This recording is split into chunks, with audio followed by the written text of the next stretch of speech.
Okay, welcome back guys, part 3 year in review. I promise this is the final part of the year in review. Okay, first two parts we talk a bit about what my initial goals or initial plan that I had, how I changed the plan, and second part was talking about the sales platform that I wanted to do, what happened in the first half of the year, and how I pivoted as well to be extremely laser focused on just one platform, and that has yielded the best results for me. Okay.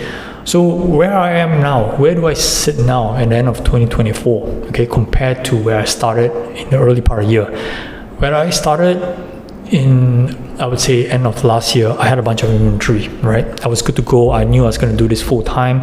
My strategy, I had the 100-100 rule, 100-100-100 rule, okay? And my goal was to sell as many cars as possible, to get the best amount of revenue and to make as much money as possible, through the multiple channels, as many channels. So all these were the learnings from before 2024, okay?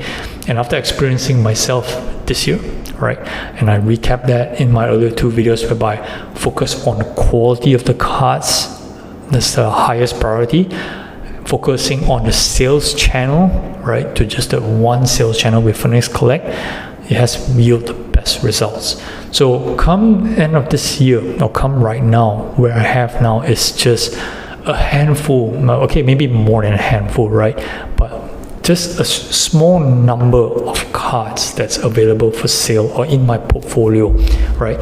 Higher quality stuff, okay, higher end, yes, no doubt they are a bit on the higher end, but they are of higher quality.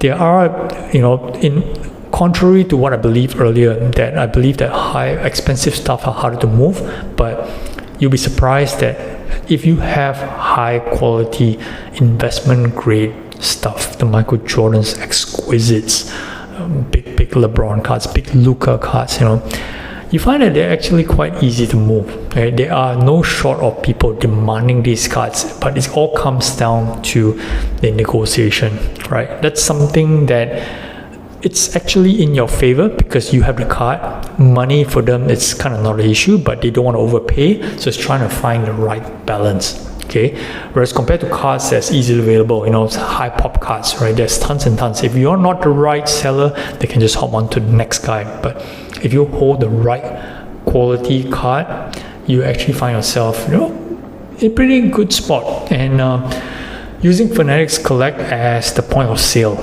right? It's to me, it has worked out well. I didn't worry about shipping. The bulk transfer service is amazing. The high quality imaging is better than any photos I can take myself.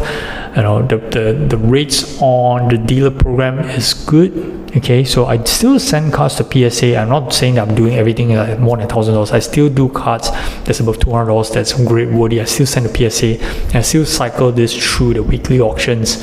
So, and that helps, just to build the cash flows, while I buy certain things that's actually holding on for long term. And that's generally the strategy at the year end of 2024, heading into 2025. Now, what do I see in 2025? Of course, I think that things are gonna just flip up and down again, right? That's the beauty and also the difficulty of this hobby, where everything's just changing so much. Okay, but as far as being a full-time seller, end of the day, it's just a business. If you don't have that much emotional attachment to your cards, some people they do. Okay, therefore they find cards be hard to sell even though the price is spiking, and then they're hit with the regrets when the price actually drops.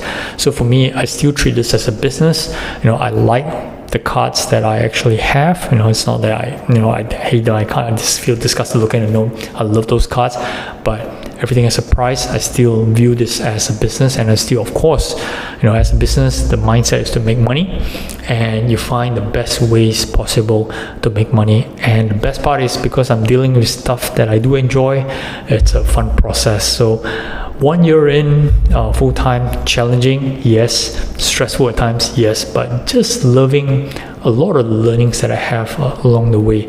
And now that I get a bit more time, because the business is now more focused, I want to do more content, and that's one of the big things that I want to work on in 2025. So I hope you guys, I only got a couple hundred views on my channel or each of my videos. Hopefully the view count goes up. I do appreciate all the comments. I do appreciate all the likes. The like count ratio to each video is pretty good. It means that you guys are enjoying my stuff. I want to up the video quality. I'm definitely going to up the content, and just want to share with you guys as much as I can throughout this journey. Okay. Thanks for watching, guys. That concludes the year in review 2024. Happy New Year in advance, and I hope you guys had a good end of the year, and looking forward to speak with you guys again in the new year 2025. Thanks for watching, guys. Like, subscribe.